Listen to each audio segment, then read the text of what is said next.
Sempre que se fala na Idade Média, a nossa mente vai logo para castelos escuros, dogmas rígidos e, bem, mosteiros silenciosos. Mas e se a realidade fosse muito mais fascinante do que isso? Bem-vindos a esta nossa nova análise sobre as origens do pensamento moderno. Hoje, vamos explorar como um autêntico campus universitário do século XIV, cheio de jovens rebeldes na casa dos 20 anos, lançou silenciosamente as fundações para coisas como a física moderna, o secularismo político e, acreditem ou não, a própria teoria do multiverso.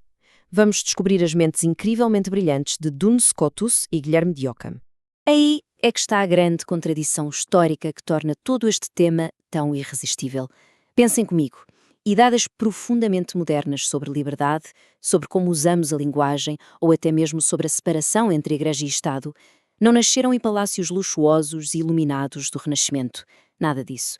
Nasceram nos corredores caóticos, muito intelectuais e extremamente jovens da Oxford medieval. Vamos então perceber como é que um pensamento tão afiado conseguiu cortar séculos de tradição para abrir caminho ao mundo em que vivemos hoje. O nosso roteiro para esta análise é simples. Começamos pela Ascensão de Oxford, avançamos para as ideias do Dr. Subtil e a sua teoria dos mundos possíveis e depois terminamos com o nominalismo, a navalha de Ockham e o caos político que moldou a nossa concepção moderna de direitos. Seção 1. A Ascensão de Oxford e o desafio a Paris. Bom, vamos direto ao assunto. Para compreender estas ideias fascinantes, temos de perceber primeiro o campo de batalha. No final do século XIII, a geografia intelectual do mundo ocidental sofreu um verdadeiro terremoto. A Universidade de Paris era a potência dominante. Representava o sistema, o establishment. Tinha professores mais velhos e estava profundamente enraizada na doutrina de Tomás de Aquino.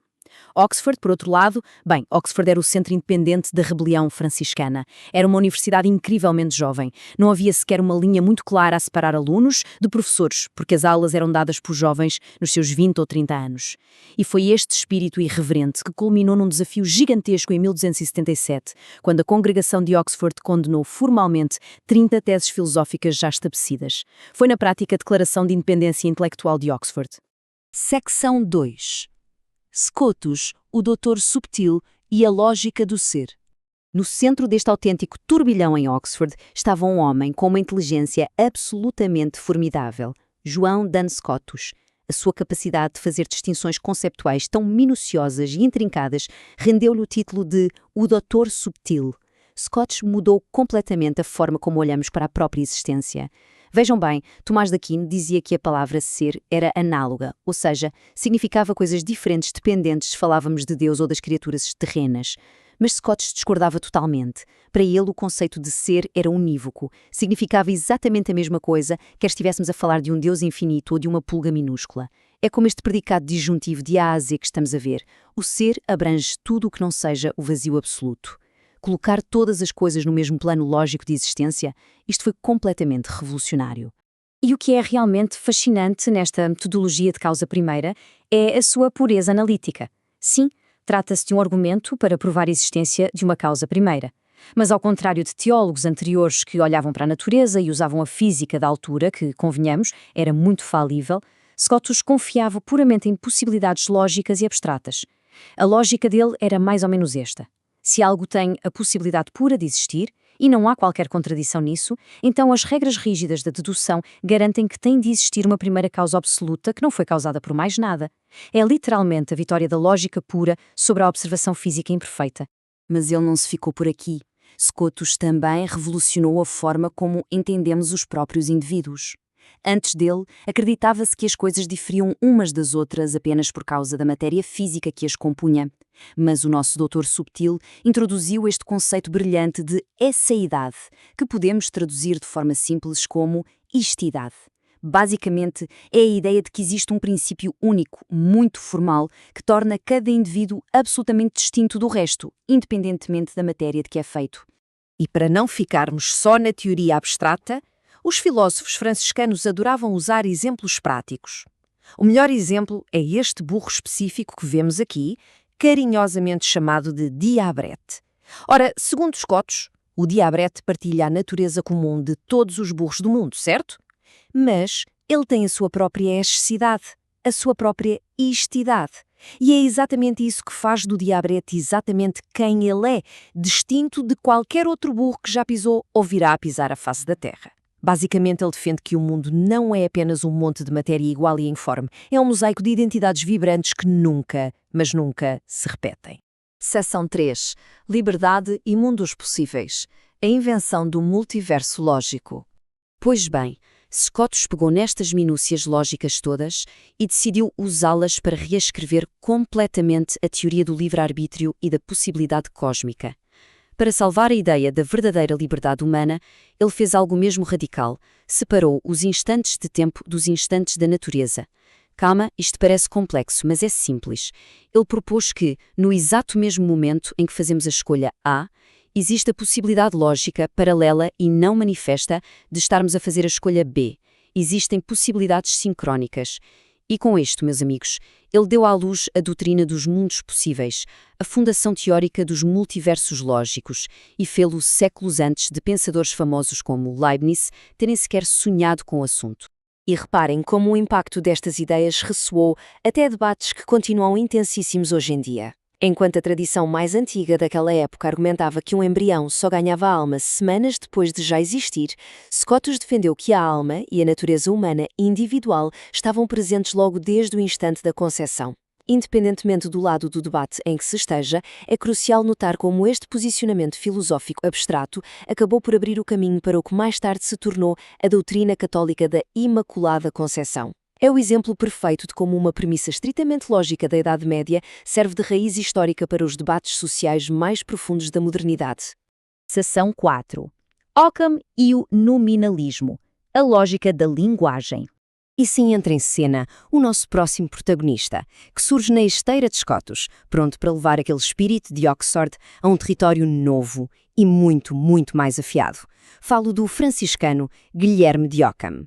Ora, se Scotus era um mestre da subtileza, Ockham era um mestre absoluto da redução. A sua grande invenção é o nominalismo. Ockham simplesmente rejeitou a ideia de que existem naturezas comuns a flutuar por aí na realidade. Para ele, o conceito universal de humanidade, ou o conceito de cão, simplesmente não existem no mundo exterior. Tudo o que existe na realidade são coisas singulares. Ponto. Os universais são apenas uma espécie de sistema operacional na nossa mente. São nomes, sinais mentais, linguagem que usamos para agrupar coisas que nos parecem semelhantes. E isto mostra na perfeição a mente implacável do homem. Para provar o quão absurdo seria acreditar em naturezas universais reais, Occam usou este argumento de choque. Se de facto existe uma única essência real chamada natureza humana, que é partilhada por todos, então essa exata mesma essência que estava em Cristo estaria presente em Judas. Logo, a essência divina partilharia a condenação eterna. Uma impossibilidade lógica chocante usada cirurgicamente para provar o seu grande ponto. Não existem categorias abstratas no mundo real. Apenas os indivíduos existem. Secção 5. A famosa navalha de Occam. A simplicidade radical. Toda esta atitude reducionista levou àquilo que é, indiscutivelmente, a sua contribuição mais famosa para o pensamento crítico humano. Uma verdadeira ferramenta intelectual que ainda hoje orienta cientistas, programadores e detetives. Ironicamente, Guilherme de Occam nunca chamou a isto a navalha, nem a formulou na versão super popular que conhecemos hoje. Mas esta citação resume na perfeição a sua fúria contra a complexidade desnecessária. Ele usava este princípio para cortar, para eliminar impiedosamente qualquer entidade teórica ou distinção que não fosse absolutamente necessária para explicar a verdade de forma simples. Uma lâmina lógica apontada diretamente à confusão mental. Seção 6. Igreja, Estado e Direitos. O rebelde político. Mas desengana-se quem pensa que Occam passou os seus dias isolado em debates académicos aborrecidos. Longe disso. Na segunda metade da sua vida, essa clareza de raciocínio arrastou para uma tempestade política perigosíssima que mudaria as concepções de poder para sempre. Por causa de disputas sobre a pobreza franciscana e o direito à propriedade, Occam foi convocado para se justificar perante o próprio Papa João XXII em Avinhão. A tensão escalou tanto, mas tanto, que ele teve de fugir à meia da noite para Munique, passando a viver sob a proteção do arqui-inimigo político do Papa, o imperador Luís da Baviera. É a teoria abstrata a colidir de frente com o brutal e implacável poder medieval. E é a partir deste exílio turbulento que emergem ideias verdadeiramente revolucionárias. Occam foi um pioneiro absoluto no desenvolvimento da noção de direitos naturais individuais. Ele dividiu-se claramente entre direitos alienáveis, como a propriedade, e inalienáveis, como a vida. Argumentou com unhas e dentes que o poder do Estado e dos governantes deriva diretamente do povo, e não de qualquer autoridade da Igreja.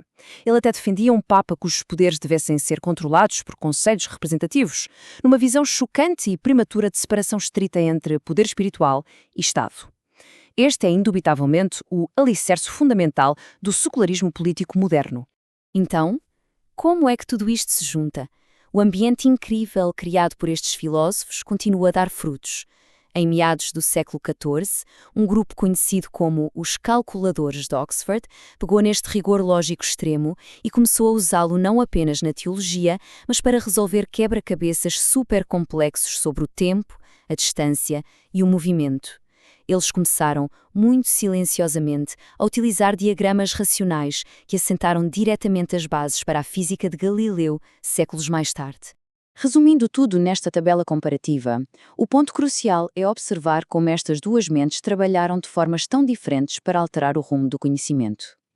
De um lado, vemos que Duns Scotus expandiu o pensamento para horizontes infinitos, validando a natureza real de cada ser através da sua histeridade e conceptualizando múltiplos mundos possíveis. Em contraponto absoluto, Guilherme de Ockham afiou o seu bisturi mental para a eficiência máxima, reduzindo as ideias não comprováveis a meros nomes e ajudando a definir os princípios práticos do direito secular moderno. Duas abordagens incrivelmente distintas na mesma Oxford, que juntas destruíram as velhas limitações do que podíamos ou não saber. E o que nos deixa a refletir é precisamente isto. O conhecimento avança sempre pelas mãos de quem tem a coragem de questionar o que está confortavelmente estabelecido. O espírito rebelde daqueles pensadores franciscanos desafiou instituições gigantescas armados apenas com ideias lógicas e umas quantas canetas afiadas. Que verdades inquestionáveis estamos nós a aceitar hoje, sem pensar que uma lógica subtil ou uma navalha afiada poderão desmantelar amanhã? Se o mundo de hoje nos parece tão sólido, quem nos garante que um novo doutor subtil ou uma nova navalha afiada não reescreverão a nossa realidade num piscar de olhos? Foi um enorme prazer guiar esta exploração ao coração de Oxford convosco. Até à próxima análise.